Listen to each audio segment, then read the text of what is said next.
শুভ সন্ধ্যা। সুপ্রিয় দর্শক, দায়মুক্তির 70তম পর্বে আপনাদের স্বাগত। আমাদের আজকের পর্বটি একটি বিশেষ পর্ব। বিশেষ এই কারণে যে আজকের পর্বে আমাদের সঙ্গে আছেন বাংলাদেশ আওয়ামী লীগের সংগ্রামী সভাপতি, মাননীয় প্রধানমন্ত্রী, বঙ্গবন্ধু কন্যা জননেত্রী শেখ হাসিনা। প্রিয় নেত্রীকে আমরা স্বাগত জানাই। সময় বের করে আমাদের আজকের আয়োজনে যুক্ত হওয়ার জন্য অসংখ্য ধন্যবাদ ও কৃতজ্ঞতা জানাই।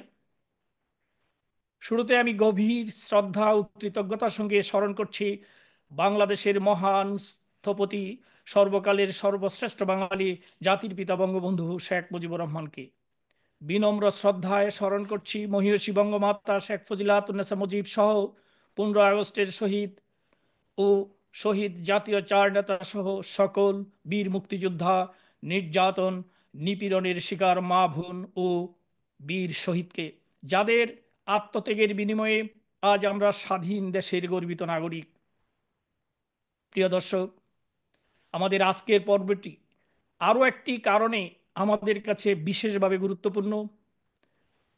আজকের এই পর্বে যারা আমাদের সঙ্গে যুক্ত হয়েছেন তারা সেই পুলিশ সদস্যদের পরিবারের সদস্য, যে পুলিশ সদস্যরা গত জুলাই আগস্টে ইনুজগংয়ের হত্যাকাণ্ডের শিকার।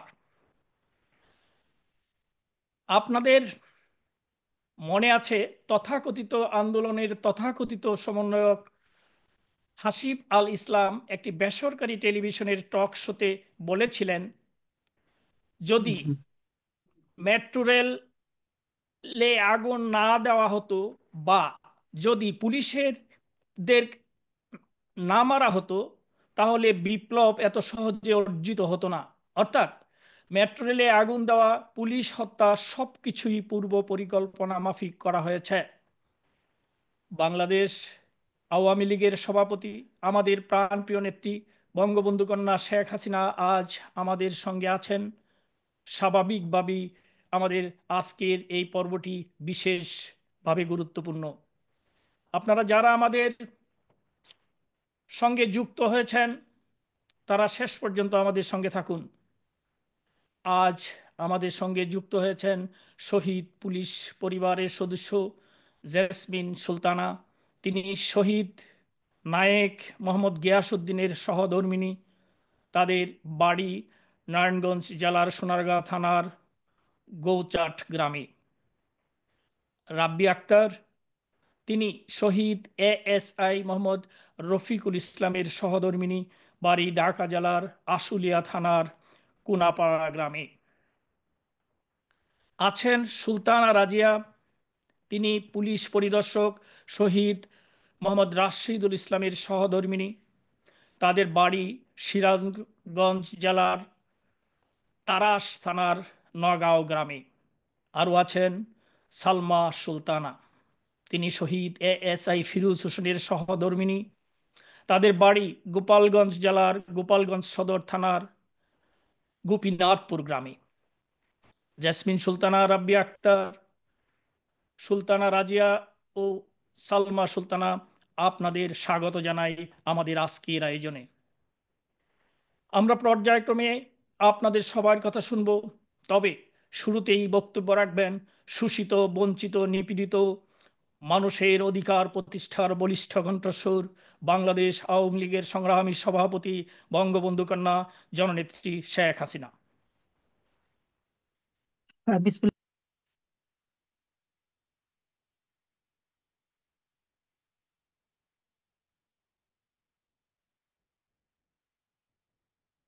আপা, আপনি নিজেকে আনমিউট করতে হবে। জি। হ্যাঁ, ঠিক আছে, পাইছি। আমি সবাইকে আহ, আসলে আজকে দিনটা সকলের সাথে, যাদের সাথে আমি কথা বলতে চাচ্ছি, আমার সত্যি খুবই কষ্ট লাগছে। স্বজন হারাবার বেদনা যে কি কষ্টের, তা বোধহয় আমার থেকে আর কেউ বুঝতে পারবে না। যারা আপনার আপনজন হারায় তাদেরকে বুঝি। আজকে আমি এখানে কথা বলার সুযোগ পাচ্ছি, যারা সেই মব জাস্টিসের নামে বা আন্দোলনের নামে আমাদের পুলিশ বাহিনীর সদস্যদের নির্মমভাবে হত্যা করেছে এবং বীভৎসভাবে হত্যা করেছে। শুধু পুলিশ না, সেখানে পুলিশ বাহিনীর সদস্যদের হত্যা করেছে। প্রায় 450 থানায় আগুন দিয়েছে, যেখানে পুলিশের ভিতরে রেখে আগুন দিয়ে দিয়েছে। এমনকি থানা লুট করেছে। কোনো কোনো থানায় এমনও ঘটনা ঘটিয়েছে যে তাদেরকে মানে পিটিয়ে হত্যা করেছে। এমনকি একটা পুলিশ, মহিলা নারী পুলিশ কনস্টেবল, যারা যে তার মাপ চেয়েছিল যে আমার পেটে বাচ্চা আছে, আমাকে মারবেন না, কিন্তু এই ঘাতকরা থামেনি, তাকে পিটে পিটে হত্যা করেছে। হাত কেটে দিয়েছে, পা কেটে দিয়েছে, পা বেঁধে ঝুলিয়ে রেখেছে। কি বীভৎস ঘটনা! এটা ভাবতে অবাক লাগে। যারা দিন রাত অক্লান্ত পরিশ্রম করে মানুষের জীবনে নিরাপত্তা দিতে, তাদেরকে এইভাবে হত্যা করার উদ্দেশ্যটা কি ছিল? উদ্দেশ্যটা এটা অবশ্য ইতিমধ্যেই আপনারা শুনেছেন যে অবৈধভাবে ক্ষমতা দখল করবার জন্য ইনুস সেই এই পরিকল্পনা করেছে, যেটা সে নিজেই স্বীকার করেছে, যে মেটিকুলাসলি ডিজাইন করে সে শেখ হাসিনাকে ক্ষমতা থেকে হটিয়েছে এবং সে ক্ষমতা পেয়েছে। এখানে কোনো ছাত্র জনতার বিষয় ছিল না, কোনো নেতৃত্ব ছিল না, এবং তার মাস্টার মাইন্ড একজনকে পরিচয় করিয়ে দিল যে তাকে দিয়ে এই ঘটনা ঘটিয়েছে।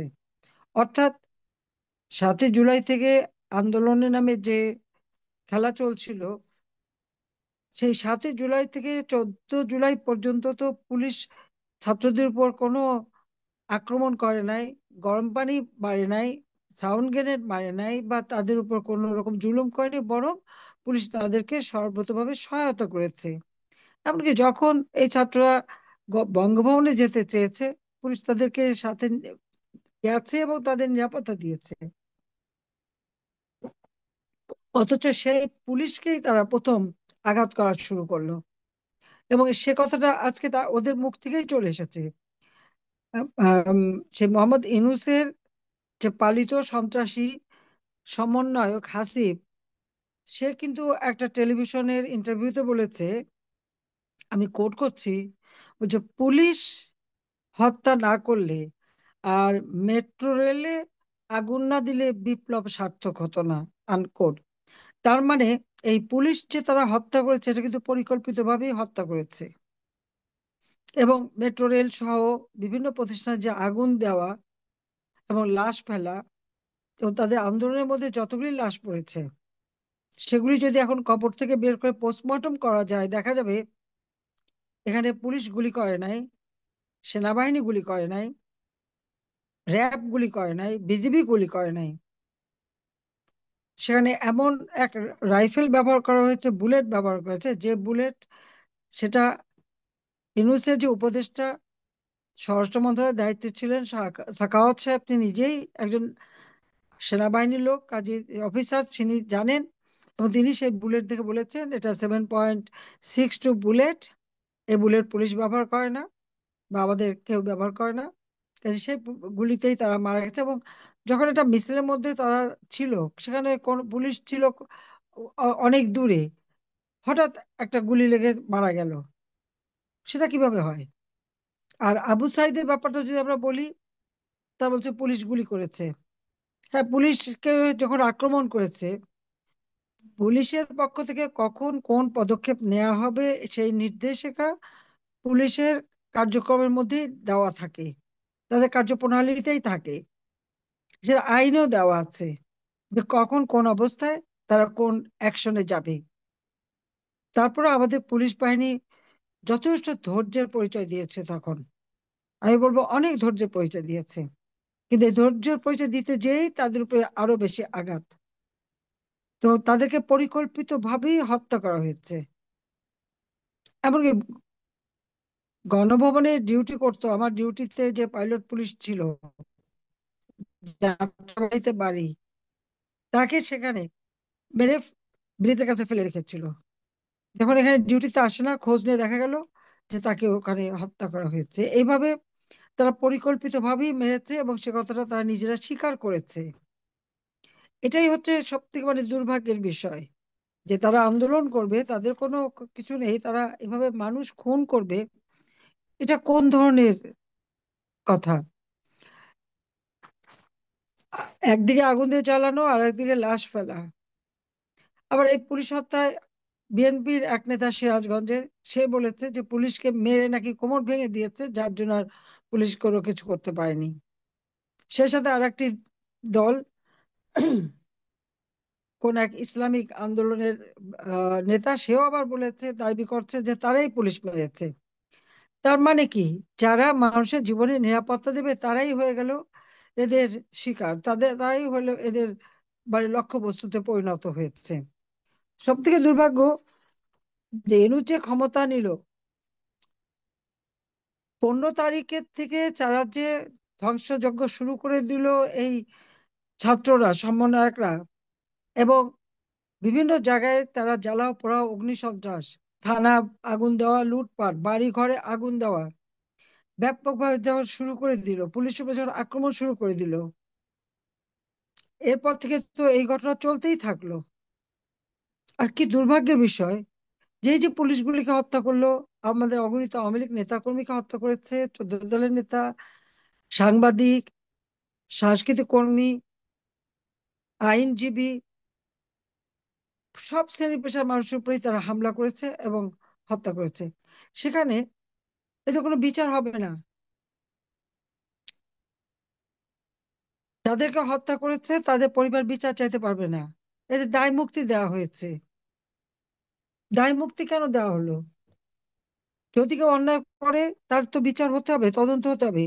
যখন 6 জন মারা গেল, আমি তখন বিচার বিভাগীয় তদন্ত কমিটি করে দিলাম, এবং সেই তদন্ত কমিটি কিন্তু কাজও শুরু করলো। কিন্তু ইউনূস ক্ষমতা আসার পরে সে তদন্ত কমিটির কাজ বন্ধ করে দিল।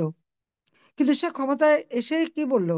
এই 8ই আগস্ট ইউনূস বক্তব্য দিয়েছে যে আমি আমি কোট করছি, সে বলেছে, আমি সকলকে শান্ত থাকতে বলেছি, ভায়োলেন্স আমাদের এনিমি, ছাত্রদের, রাজনীতিবিদদের সবাইকে শান্ত থাকতে বলেছি, আনকোট।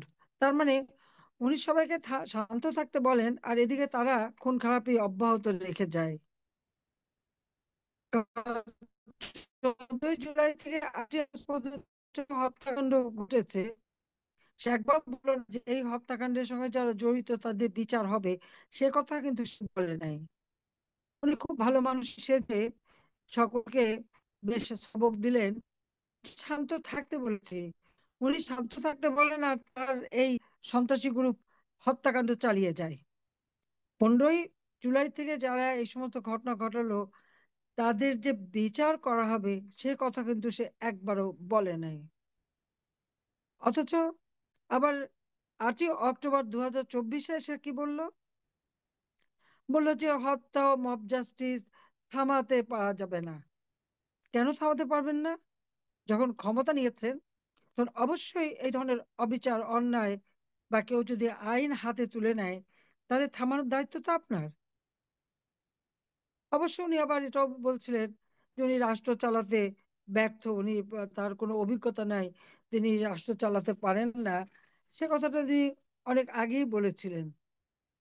তো আমার কথা হচ্ছে যে যারা এক একটা কথা বলবে, নিজের ব্যর্থতা নিজেই স্বীকার করেছে যে তার দেশ চালাবার যোগ্যতা নাই, তাহলে সে ক্ষমতা আঁকড়ে ধরে রাখার জন্য মানুষ খুন করছে কেন? একটার পর একটা প্রতিষ্ঠান ধ্বংস করছে কেন? আগুন দিচ্ছে কেন? এই ছেলে মেয়েদের ব্যবহার করে তাদেরকে দিয়ে এই ধরনের অপরাধী কাজ করাচ্ছে কিসের জন্য? আইন এদের হাতে তুলে নিতে চাচ্ছে কেন? এখানে চিফ জাস্টিসের বাড়ি, উচ্চ আদালত থেকে শুরু করে নির্বাচন কমিশন, মানবাধিকার কমিশন, পাবলিক সার্ভিস কমিশন, এমন কোনো জায়গা নাই এরা সেখানে এই সন্ত্রাসী কর্মকাণ্ড না ঘটেছে আর তাদেরকে পদত্যাগে বাধ্য করেছে। এটা কি করে হয় যে একটা বিচার বিভাগের উপরে ছাত্র নামধারীরা যে হামলা করবে আর প্রধান বিচারপতি সহ বিচারপতিদের পদত্যাগ করতে বাধ্য করে নতুন ভাবে করবে? এটা কি ধরনের কাজ? একটা রাষ্ট্র পরিচালনার ক্ষেত্রে আইনসভা, বিচার বিভাগ এবং নির্বাহী বিভাগ, এই তিনটার সমন্বয়ে রাষ্ট্র পরিচালিত হয়। কিন্তু আমরা দেখলাম হেনু সাহেব কি বলছেন, উনি তো দেশ চালাতে ব্যর্থ, সেটা নিজেই বলেছেন, তার যোগ্যতা নাই। আর তার এই অযোগ্যতার ফলাফলটা কি? উচ্চ আদালতে হামলা, সংসদ ভবনে হামলা, এক্সিকিউটিভ অর্থাৎ আমাদের সচিবালয়ে আগুন, আর গণভবন তো আগুন, লুটপাট। এটা তো পরিকল্পিতভাবে। সব থেকে দুর্ভাগ্যের বিষয় যে বঙ্গবন্ধু ভবন, যেটা বঙ্গবন্ধু স্মৃতি জাদুঘর, আমরা দুই বোন, বাবা মা ভাই সবই তো আমরা হারিয়েছি। ওই বাড়িতেই সবাইকে নির্মমভাবে হত্যা করা হয়েছে। সেই রক্তের দাগ তো এখনো ছিল ওই বাড়িতে। সেই বুলেটের ক্ষত চিহ্ন ওই বাড়িটাই বহন করে যাচ্ছিল। আবার সেই 71 সালে এই বাড়ি থেকে জাতির পিতা বঙ্গবন্ধু শেখ মুজিব স্বাধীনতার ঘোষণা দিয়েছেন। আর ঘোষণা দিয়েছেন বলেই তো আমরা স্বাধীনতা পেয়েছি। আমরা দুই বোন তো 75 এই হত্যাকাণ্ডের পর এই বাড়ি আমরা তো ভোগ দখল করিনি, আমরা জনতাকে দিয়ে দিয়েছিলাম। বঙ্গবন্ধু মেমোরিয়াল ট্রাস্ট করে এই সম্পত্তি জনগণকে দান করেছিলাম। যদিও আমাদের দুই বোনের ঢাকা শহরে কোনো নিজস্ব বাড়ি ঘর থাকার জায়গা ছিল না, তারপরেও কিন্তু আমি এটা জনগণকে দিয়েছি। আমরা দুইজন এই জন্য যে আমার বাবা তো এদেশের মানুষের জন্যই সারা জীবন রাজনীতি করে গেছেন, আর এই বাড়িতেই তো সব পরিবারকে হত্যা করা হয়েছে, কাজে এটা মানুষের জন্যই থাকবে। সেই বাড়িটাও পুড়িয়ে দিল। এটাও তা কি তার এক, তার ওই পরিকল্পিত ভাবেই করা, তার সেই মেটিকুলাসলি ডিজাইনের অংশ। কাজে আজকে পুলিশের উপর যে জুলুম অত্যাচার বা সাধারণ মানুষের উপরে যে জুলুম অত্যাচার, এটা আসলে কোনো মানুষ সহ্য করতে পারে না। যারা আপনজনকে হারিয়েছে তারা বোঝে এই কষ্টটা কি।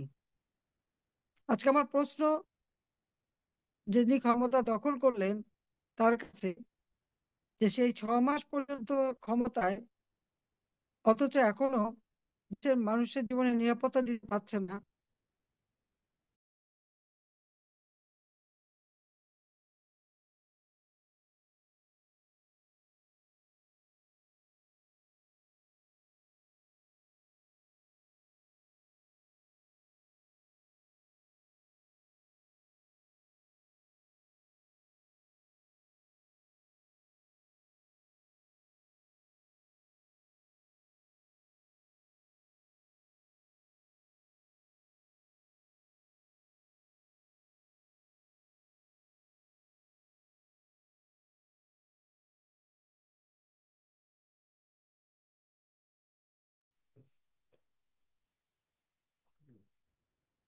হ্যালো।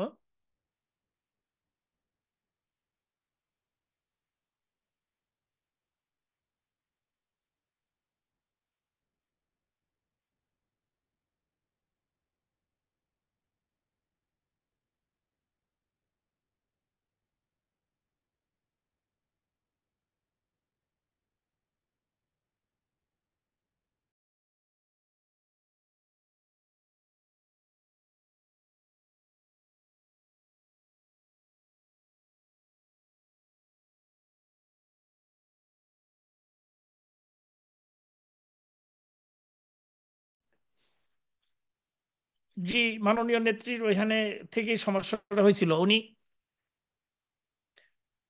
জি, টেক টিম, তিনি আবার যুক্ত হচ্ছেন।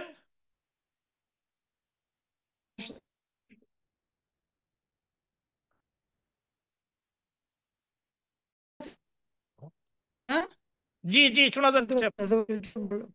জি জি।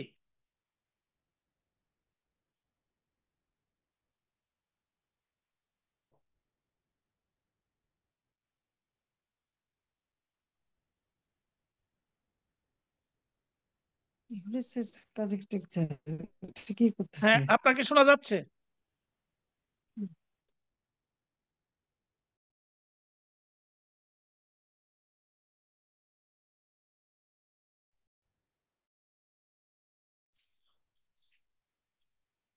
ক্লিয়ার শোনা যাচ্ছে?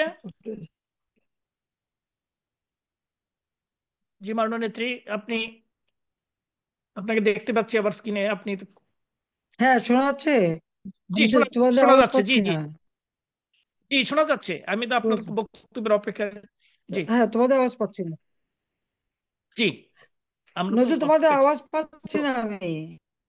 জি, আমাদের কথা শুনতে পাচ্ছেন না? হ্যালো।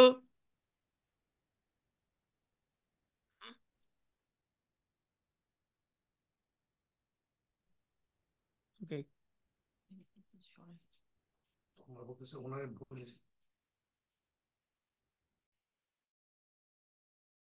হ্যালো। শোন, আপা, না, আমি তোমাদের কোনো সব কথাই শুনতে পাচ্ছি না।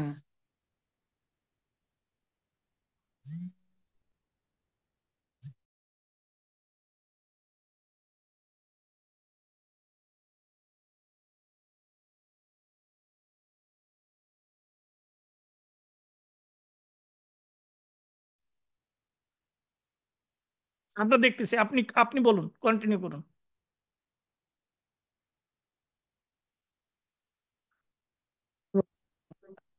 হ্যাঁ, এবার শুনতে পাচ্ছেন? তো আমি যে কথা, হ্যাঁ হ্যাঁ শুনতে পাচ্ছি, হ্যাঁ হ্যাঁ। জি জি আমি জি। তাড়াতাড়ি শেষ করি, মানে ঝামেলা করে।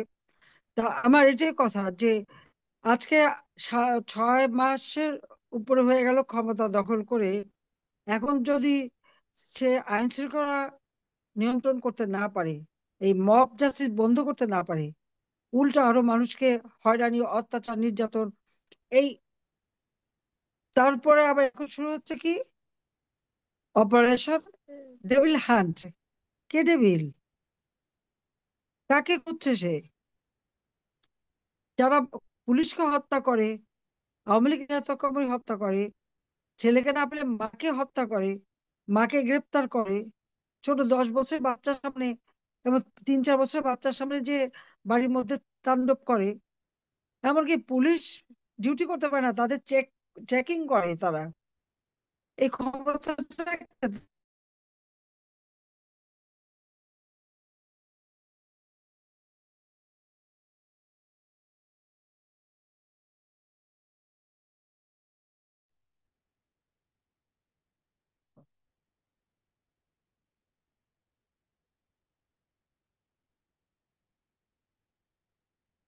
জি মাননীয় নেত্রী, আপনাকে আবার আমরা শুনতে পাচ্ছি না।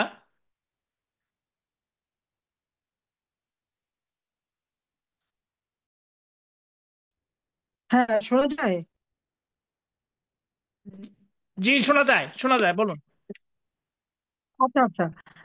দে- স- পুরো দেশ চালাতে ব্যর্থ, তো এই ব্যর্থতার বোঝাটা টানবে, আজকে দেশটাকে অর্থনৈতিক ভাবে ধ্বংস করছে। মানুষের আইন শৃঙ্খলার পরিস্থিতি সব থেকে খারাপ, মানুষ জীবনে কোনো নিরাপত্তা নাই। আমরা যে বাজেট দিয়ে এসেছি, বয়স্ক ভাতা, বিধবা ভাতা থেকে শুরু করে সবকিছু বন্ধ, এমনকি আশ্রম প্রকল্পের ঘরগুলি ভেঙে দিচ্ছে। এই অবস্থা, চরম অরাজকতা দেশে চলছে, মানুষের কোনো নিরাপত্তা নাই। আর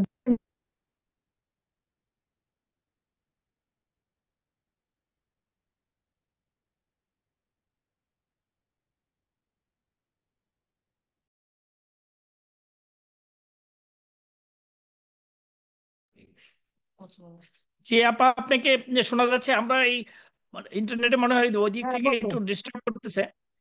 আপনারা আমাদের সাথেই থাকুন। বারবার জি বলুন, জি বলুন, শোনা যাচ্ছে নেত্রী,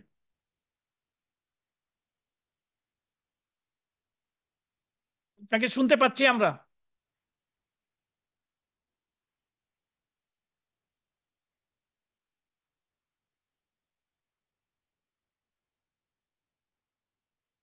জি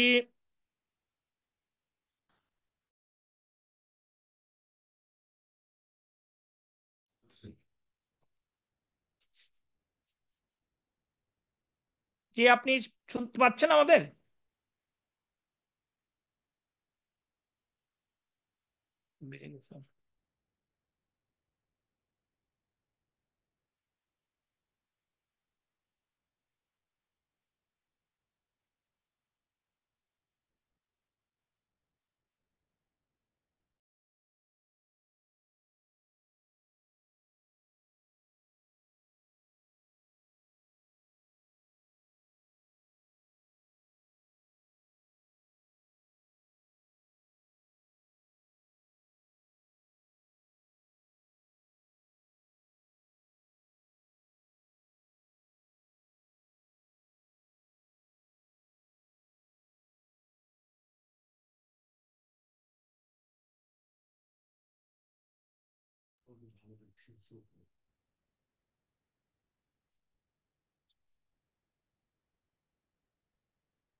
জি।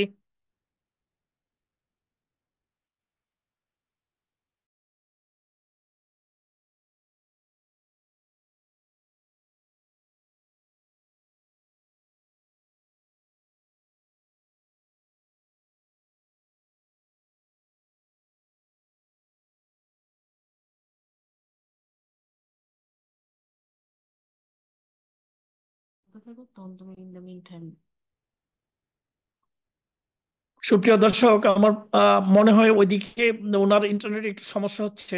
আমাদের প্রিয় নেত্রী আবার আমাদের সাথে যুক্ত হবেন। আমরা, প্রিয় দর্শক, আপনারা জানেন জাতিসংঘের মানবাধিকার কমিশন সম্প্রতি একটি প্রতিবেদন দিয়েছে।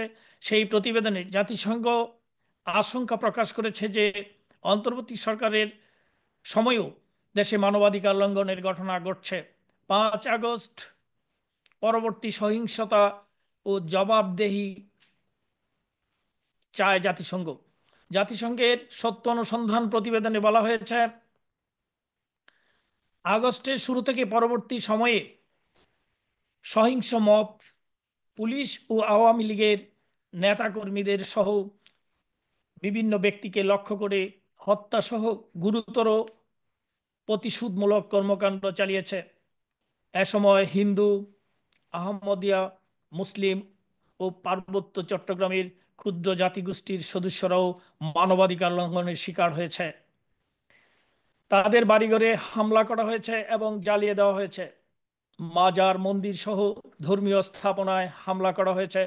জাতিসংঘের তদন্ত দল তাদের প্রতিবেদনে বলেছে, আগস্টের শুরু থেকে প্রতিশোধমূলক সহিংসতা এবং নির্দিষ্ট ধর্মীয় গোষ্ঠী ও ক্ষুদ্র জাতিগোষ্ঠীর উপর নির্যাতন, নিপীড়নকারীদের অনেককে দৃশ্যত দায় মুক্তি পাচ্ছে।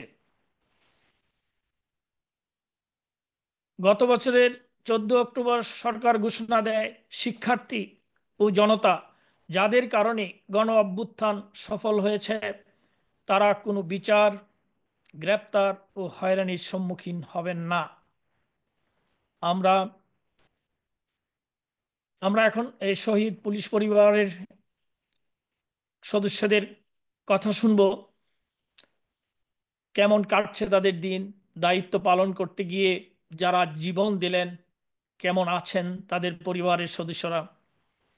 আমরা ওনাদের কাছে যাওয়ার আগে আবারও আমরা একটু দেখছি যে আমাদের প্রিয় নেত্রী আমাদের সাথে যুক্ত হচ্ছেন কিনা একটু দেখে নিচ্ছে। আপনারা আমাদের সাথেই থাকুন।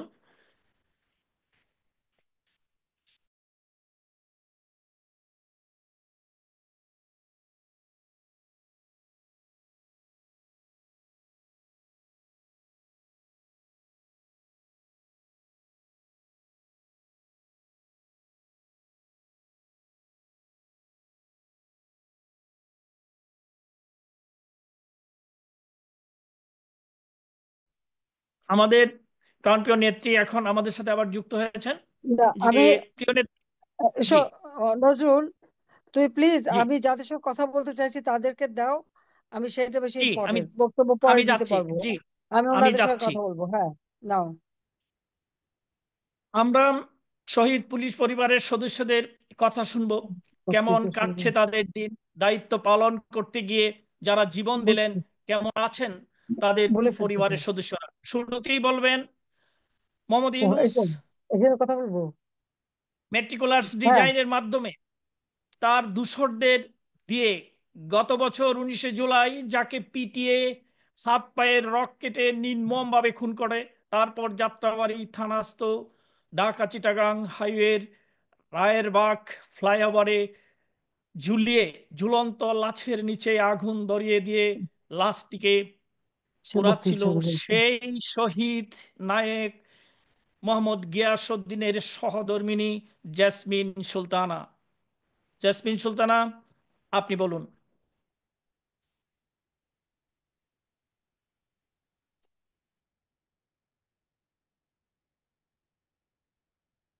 আপনি বলেন, কিছু বলবেন, আমি শুনছি। জেসমিন সুলতানা, আপনি নিজেকে আনমিউট করুন। জেসমিন সুলতানা, আপনি মিউট আছেন, নিজেকে আনমিউট করুন। ওই পাশে দেখেন একটা রেড বটম আছে। হ্যাঁ, জি আপা, এবার বলুন। জেসমিন সুলতানা। হ্যাঁ, আসসালামু আলাইকুম, ভালো আছেন? আমি আছি, আপনি কেমন আছেন জিজ্ঞেস করে তো কষ্ট দেব না, আমি জানি খুব কষ্টই আছেন। কেমন থাকবো, আমাদের তো সব শেষ। যে ভাবে মারলো আর যা করলো, এটা মানে ভাষা বর্ণনা করা যায় না। আমি খালি এটুকু বলতে পারি, আমরা দুই বোনও তো বাপ মা সব হারাইছি, কাজে আমাদের আপনাদের কষ্টটা আমরা বুঝি। তা আপনি কিছু বলে বলেন, আপনার কয় ছেলে মেয়ে? আমার দুই ছেলে এক মেয়ে। দুই আচ্ছা, ছেলে। কোথায় তারা? আপনি এখানে আপনার হ্যাঁ, সাথে আছেন? আমাদের সাথে। কই হ্যাঁ, ডাকেন, এখানে আমি আছে। দেখি। আসো আসো, তোমরা আসো। আচ্ছা, তোমরা আসো বাবারা। বাবা আসো। কই? আসসালাম দেখো। কাছে আসো, কাছে আসো, আমি সারা দেখি। রাখবো। সারা। আর সারা আসো। এই যে এখন তো আসসালামু আলাইকুম। আসসালাম। জি, ওয়ালাইকুম আসসালাম। আমি দেখতেছি আপনাদেরকে।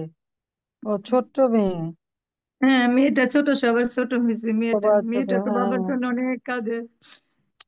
ইস। এক আদরের মেয়ে ছিল, হয়ে যাওয়ার সময় খাওয়াই গেছে। আর বাড়িতে ফিরে আসতে পারে। এরা যেভাবে মারছে, ওনাতে আমরা সর্বহারা সবকিছু।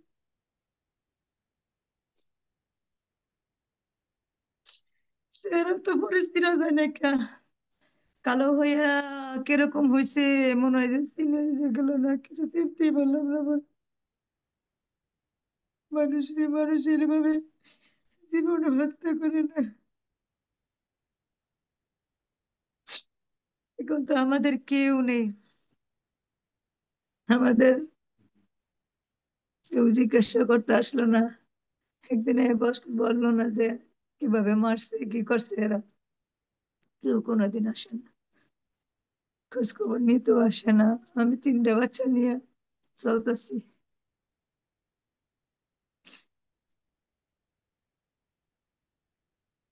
আল্লাহ, আপনি একটু দেখেন আমার ছেলে মেয়েদেরকে।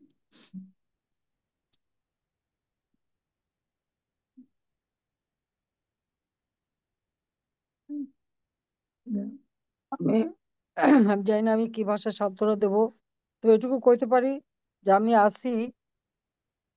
আমি অবশ্যই এর বিচার ইনশাআল্লাহ একদিন করবই করবো। ওরা যতই দায় মুক্তি দিক, এই হত্যার দায় মুক্তি হয় না, হত্যার বিচার হয়।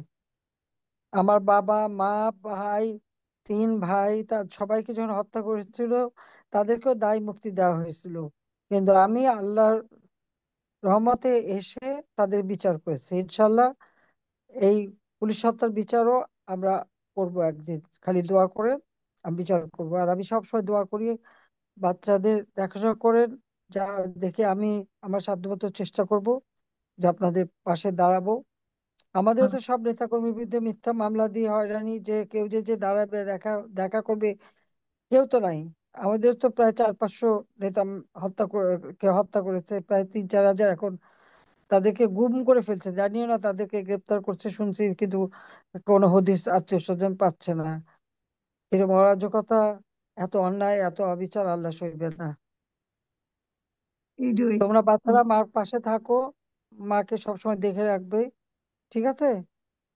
জি, তোমরা ইনশাল্লাহ। সবাই আমাদের জন্য দোয়া সবসময় করবেন। মাকে দেখে রাখবে, হ্যাঁ আমি সবসময় দোয়া করবো। তো বলো যে আমি আছি তোমাদের জন্য। হ্যাঁ, আমি খোঁজ ইনশাল্লাহ খবর আপনাদের নিচ্ছি, খোঁজ সবসময় খবর দোয়া করি। রাখছি। হ্যাঁ, হুম। অনেকদিন। জেসমিন সুলতানা, আপনাকে হুম। ধন্যবাদ। মাননীয় নেত্রী, আপনাকেও ধন্যবাদ। এবার যাচ্ছি রাব্বি আক্তারের কাছে। তিনি শহীদ এএসআই মোহাম্মদ রফিকুল ইসলামের সহধর্মিণী। রফিকুল ইসলাম ঢাকা জেলার এসবিতে কর্মরত ছিলেন। গত বছর 5 আগস্ট তাকে নিষ্ঠুরভাবে খুন করে ঢাকা টাঙ্গাইল হাইওয়ে সংলগ্ন বাইপাল ওভারব্রিজে ঝুলিয়ে রেখেছিল। রাব্বি আক্তার আপা, আপনি বলুন। আসসালামু আলাইকুম। নিজেকে আনমিউট করে বলুন। আসসালামু আলাইকুম।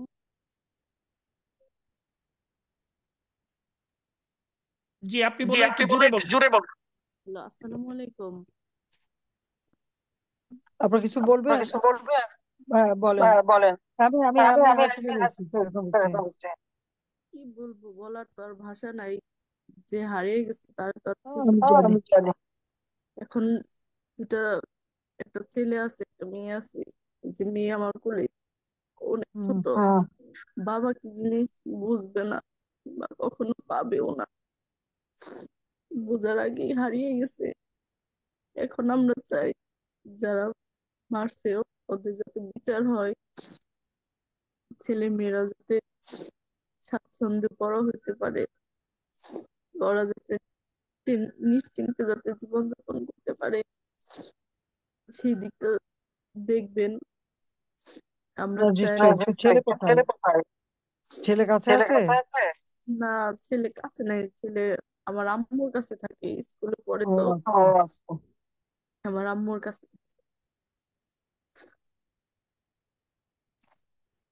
আমি জানি যে আপন হারালে সান্ত্বনা দেওয়ার ভাষা আমার নাই, কারণ আমি আমাদের আমার আপনজন হারাইছি। আমাদের তবে দেখার ধৈর্য মতো ধরেন, সবর করেন,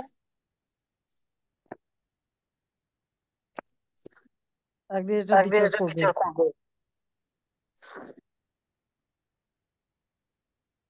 ইনশাল্লাহ বিচার হবে।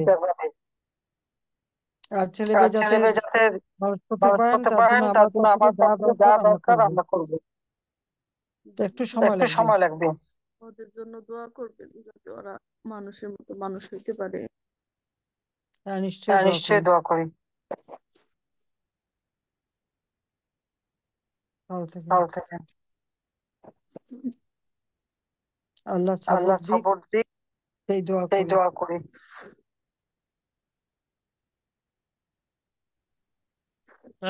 ধন্যবাদ রাবিয়া আক্তার আপা। মাননীয় ব্যক্তি, আপনাকে ধন্যবাদ। রাবিয়া আক্তার আপা, আপনি নিজেকে মিউট করুন। জি। ডিবি উত্তরায় কর্মরত পুলিশ পরিদর্শক শহীদ মোহাম্মদ রাশিদুল ইসলামকে গত বছর 5 আগস্ট পিটিয়ে নির্মম নিষ্ঠুরভাবে খুন করা হয়।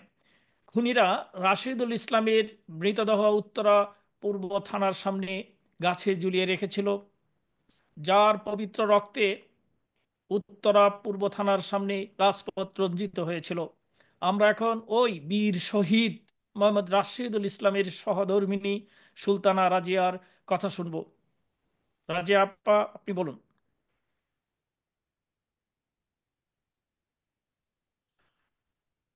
সুলতানা রাজিয়া, আপনি নিজেকে আনমিউট করুন।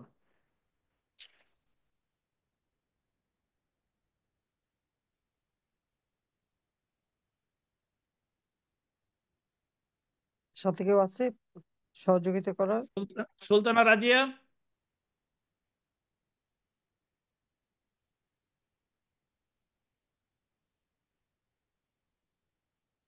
আমার মনে হয় তিনি কোনো টেকনিক্যাল সমস্যার কারণে, আহ, দেখি উনি, ওনাকে আবার পাওয়া গেলে উনি, ওনাকে দেখছি না, ওদের টেকনিক্যাল কারণে উনি বাইরে হয়ে গেছেন নাকি।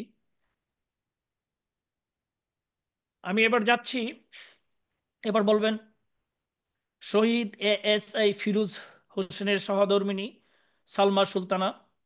ফিরোজ হোসেন, যিনি ঢাকা মেট্রোপলিটন পুলিশের কদমতলী থানায় কর্মরত ছিলেন, জনগণের জালমাল রক্ষা করতে গেলে তাকে গত বছর 5 আগস্ট যাত্রাবাড়ী থানার সামনে পিটিয়ে নির্মমভাবে খুন করা হয়। সালমা সুলতানা, আপনি বলুন।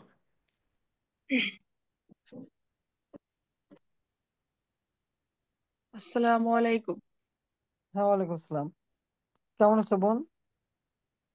আলহামদুলিল্লাহ ভালো আছি, আপনি কেমন আছেন আপা? আছি, আল্লাহ যেভাবে রাখছে। দেশ দেশটা মনটা দেশেই পড়ে থাকে। আর যে কষ্ট তোমরা পাচ্ছ, এটা তো আমার মানে এটা সহ্য করা যায় না।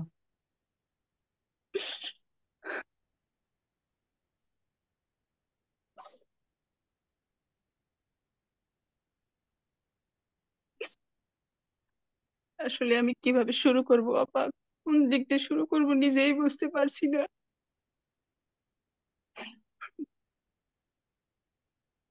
আমার স্বামীকে যেভাবে মারছে আপা, কোনোদিন আশা করিনি আর কল্পনাও করিনি তার জীবনটা এভাবে দিতে হবে। কি অপরাধ ছিল তার, কি অন্যায় ছিল তার। তার ছোট ছোট তিনটে বাচ্চা, বাবা হারা দুনিয়াটা বড়ই কঠিন।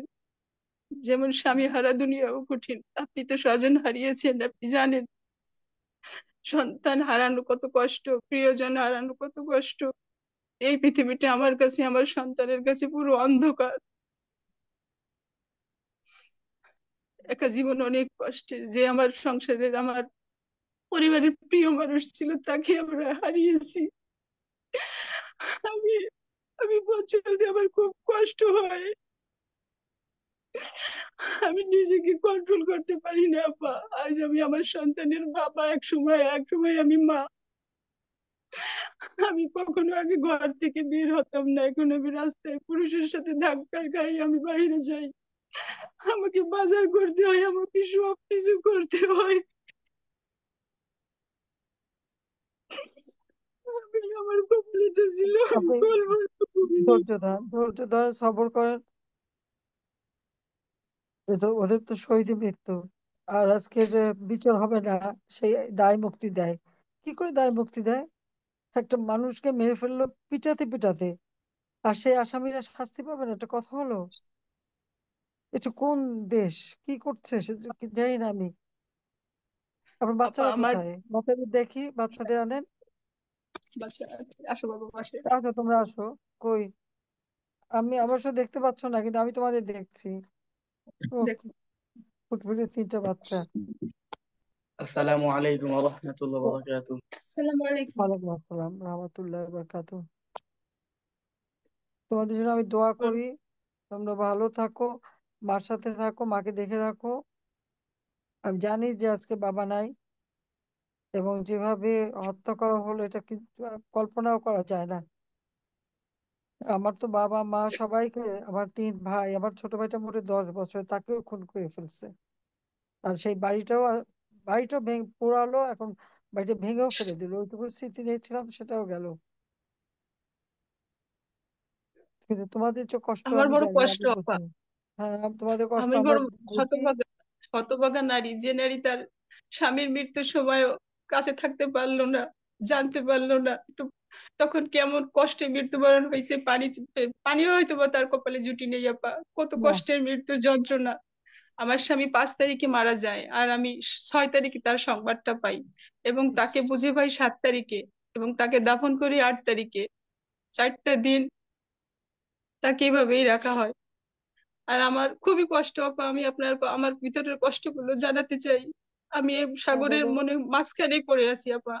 আমার একটা ঘর নাই, আমি যে কোথায় দাঁড়াবো তিনটে বাচ্চাকে নিয়ে। সবার হয়তো বা যাও থাকার একটা স্থান আছে, কিন্তু আমার হাজবেন্ড কিছুই করে রেখে যায়নি, আমার একটা দোতলা ঘরও করে দিয়ে যায়নি আমাকে। আমি ভাসমান অবস্থায় আছি বোন। আমার না হোক আল্লাহ, আমার যদি কোনো বিপদ আপদ দেয়, আমার সন্তানগুলো কোথায় দাঁড়াবে, কার কাছে যাবে? সেই ব্যবস্থা সে করে যায়নি। করার আগেই তার আল্লাহ নিয়ে গেল তাকে দুনিয়া থেকে। আমি সব সময় ডিপ্রেশনে থাকি যে আমার না আল্লাহ, আমাকে তুমি হায়াত দাও, সুস্থ রাখো, আমার সন্তানদের বড় হওয়া পর্যন্ত যেন আমি বেঁচে থাকি, তাদের জন্য কিছু করে দিয়ে যেতে পারি। আল্লাহর কাছে সেই দোয়া করি সব সময়। আমার একটা আবদার থাকবে আপনার কাছে, হ্যাঁ বলো। আমার সন্তানদের জন্য আপনি কিছু করবেন, আমার একটা থাকার জায়গার ব্যবস্থা করে দিবেন। আমার ইনশাল্লাহ, কিছুই করে অবশ্যই সে যায়নি আমার জন্য। আমি করবো। ইনশাল্লাহ আমি করবো, অবশ্যই করবো। আমি আসবো, আমি করবো। আমার কারণ বাচ্চারা আমি কাঁদে, আমি তো আমার দেখি। আমাদের স্বপ্ন পূরণ হলো না। বাবার স্বপ্ন সেটাই। ছিল মেয়েটাকে ডাক্তারি বানাবে, বড় অফিসার বানাবে, ছেলেকে স্বপ্নই থেকে গেল। আমার ছোট মেয়েটা তো বাবাকে ভুলেই গেছে, সে বিভৎস চেহারা দেখে বলে, আম্মু আমার আব্বুর ছবি আমার সামনে আনবা না। বাবাকে দেখলেই ভয় পায়। যে মেয়ে ছিল তার প্রিয়, বাবা ছিল তার প্রিয়, এখন সে বাবাকে দেখলেই বাবার ছবিটাই মনে করতে চায় না। এমন এমন ভাবে তাকে মারছে আপা।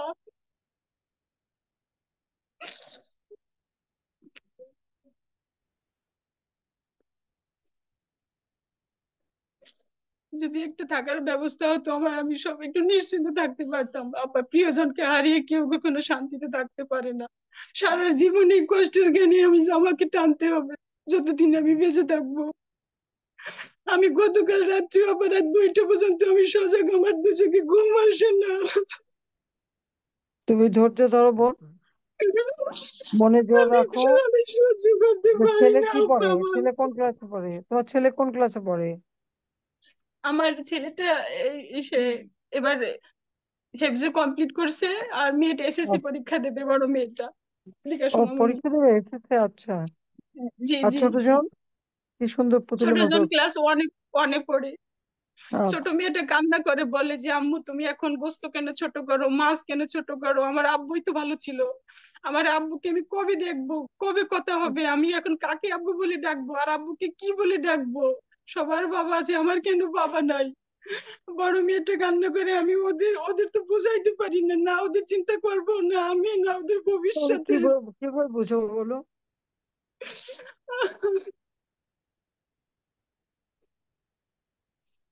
কি সর্বনাশ করে দিল, কত মানুষের জীবনে সর্বনাশ করে দিল। এটা কেন এরকম করলো আমি জানি না। আমার ইচ্ছে করে এইভাবে সন্তানদের মানুষকে মুখের দিকে মারলো? তাকালে আমি আমি সহ্য করতে পারি না আপা। না না, তুমি সবর করো, ধৈর্য ধরো। এত সুন্দর বাচ্চা তোমার, ওরাই ওরাই একদিন উঠে দাঁড়াবে, ওরা লেখাপড়া শিখে বড় হবে। আর অবশ্যই আমি আমি আছি, যা লাগে পড়াশোনা সব অবশ্যই আমি একদিন আমি আসবো এবং আমি দেখবো।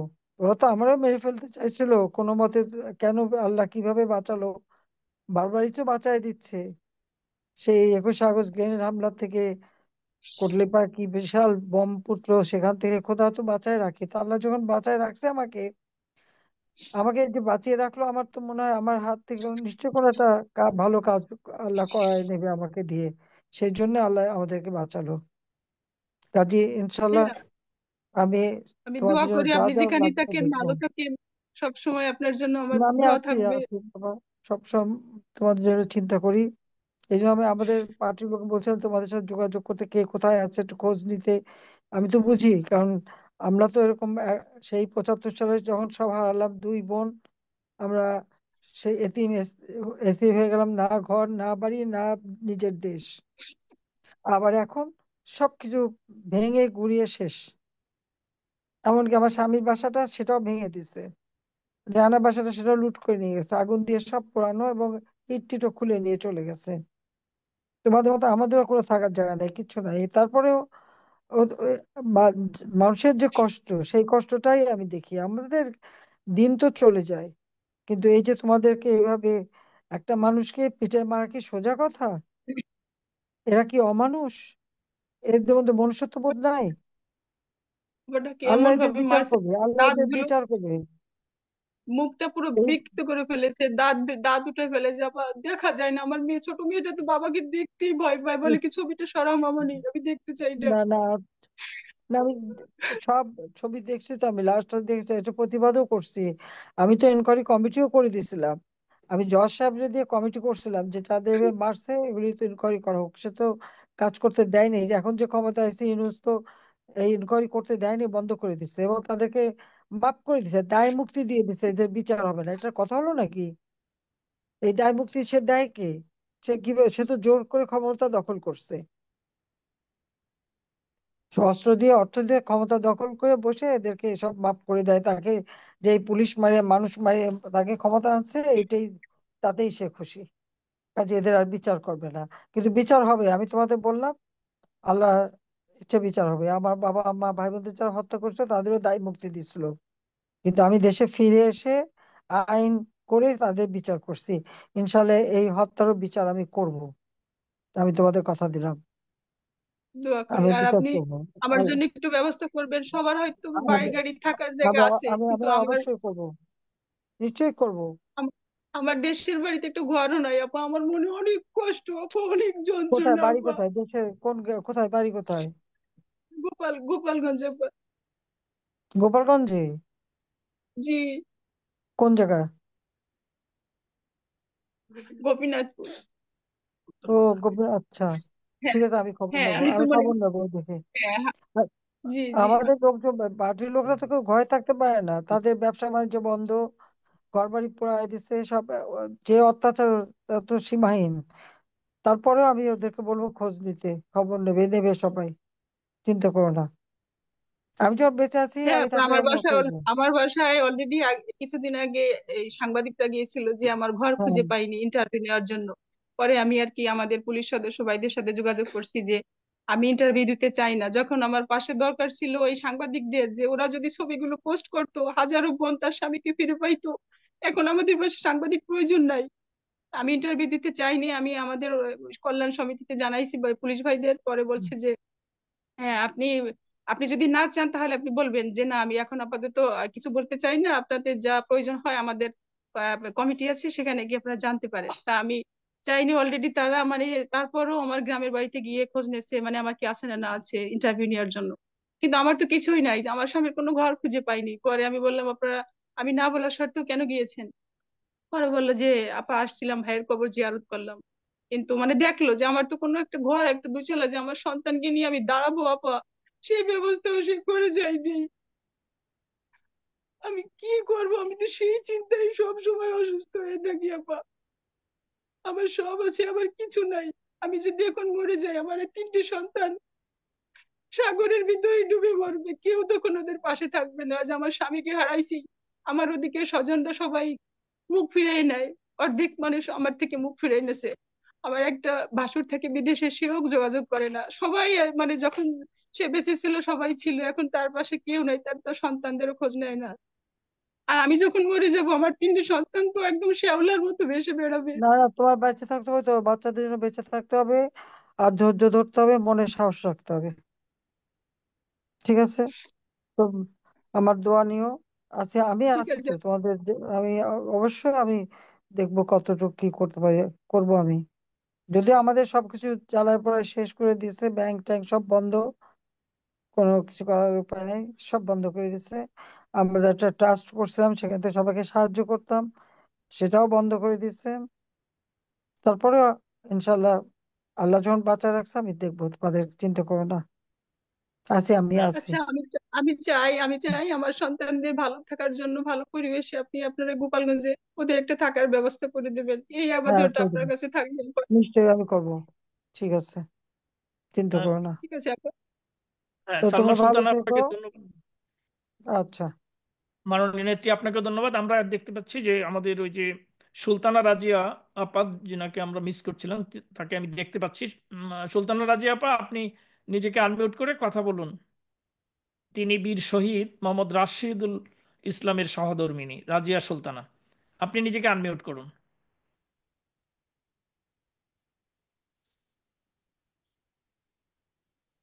সুলতানা রাজিয়া, জি বলুন। শোনা যাচ্ছে? জি জি। আসসালামু আলাইকুম স্যার। হ্যাঁ, ওয়ালাইকুম আসসালাম।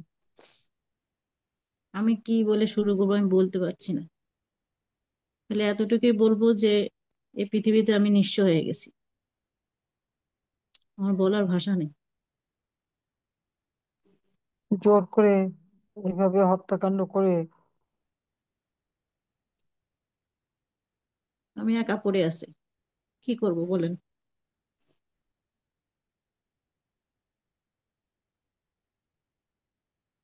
কথা, আমার কথা কি শোনা যাচ্ছে? জি আমি শুনতে পাচ্ছি। আচ্ছা। না, আমি খালি এটুকু বলবো যে আসলে আমার কিছু বলার কি, এই যে নৃশংসভাবে হত্যা করা, আমি তার কথা বলতে পারবো না, আমার ভিতরে আতঙ্ক কাটে নাই। আমি আমি জীবন ফিরাই নিয়ে আসছি, কিন্তু আমারটা আমি তারটা ফিরাইতে পারিনি। আমার ছোট দুইটা বাচ্চা, আমি এখন কোথায় যাবো বলেন?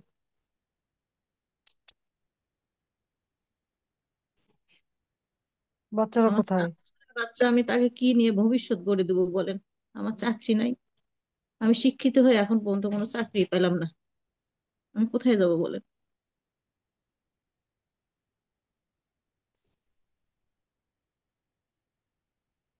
আমি আসি, নিশ্চয় আমি দেখবো তোমাদের। বাচ্চারা কোথায়? আছে, কাছে আছে? না, আমার কাছে নেই। ওরা ও, ওরা একদম চুপ হয়ে গেছে, আমার চঞ্চল বাচ্চা দুইটা একদম শেষ।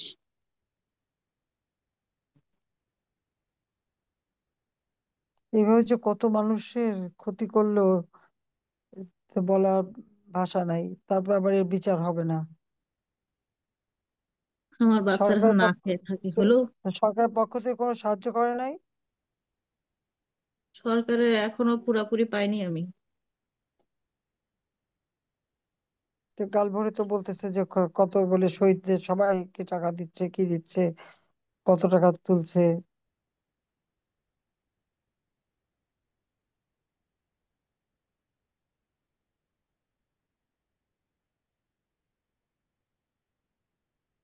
কতদিন এভাবে মুখ তাকাই থাকবো বলতে পারেন? হাত পেতে খেতে হবে আমাদের। আমরা কি হাত পেতে খাওয়া মানুষ? কোথায় পড়লাম বলেন তো এই দুনিয়ায়? হাত পেতে খেতে হচ্ছে। যাই না, এভাবে এই জীবন তো দেশটাকে চাই নাই। মানে সাজানো বাগানটা তছনছ করে দিল সে, দেশটাকেই ধ্বংস করে দিল আর কি। এই জীবন আমি চাই নাই। তোমার বাড়ি কোথায়, বাবা মা কোথায়? আমার বাবা, আমার হাজবেন্ড যেদিন দাফন করেছে একদিন পর আমার বাবা মারা গেছে। ইস,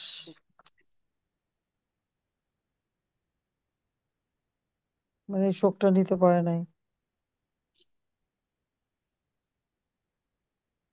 আমার সব দিকই শেষ। আমার কোনো জায়গায় জায়গা নেই। আমার সব শেষ।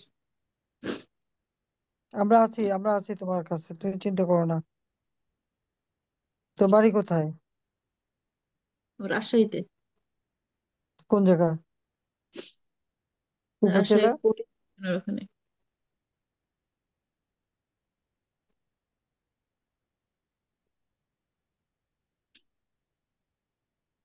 ইনশাল্লাহ আমি আসলে সব ব্যবস্থা করে দেবো, কোনো চিন্তা করো না।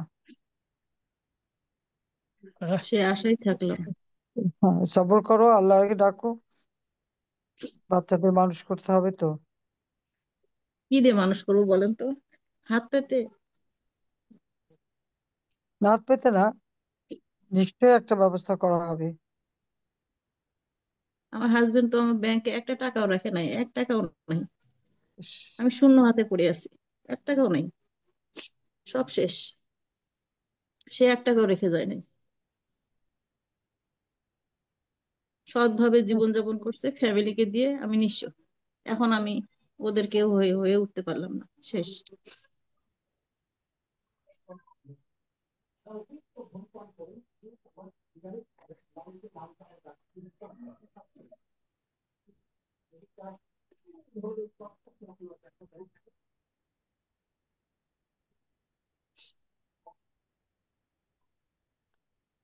তুই ধৈর্য ধরো দেখি। যে আমরা নিশ্চয়ই বেঁচে যখন আসছি, একটা বিহিত করবোই। তা তো আর চলার জন্য যা তো অত লেখাপড়া জানা মেয়ে, তোমার তার কাজের ব্যবস্থা অবশ্যই হবে। বাচ্চাদের মানুষ করতে হবে, এখন নিজেকে শক্ত করতে হবে।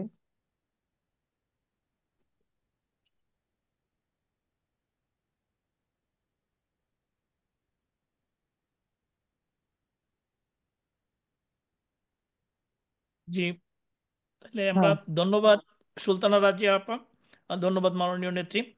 আহ, এতক্ষণ শুনলাম গত বছর জুলাই আগস্টে ইউনুসগংয়ের হাতে খুন হওয়া 4 শহীদ পুলিশ সদস্যের সহধর্মিণীদের এই কথা। দাঁড়া।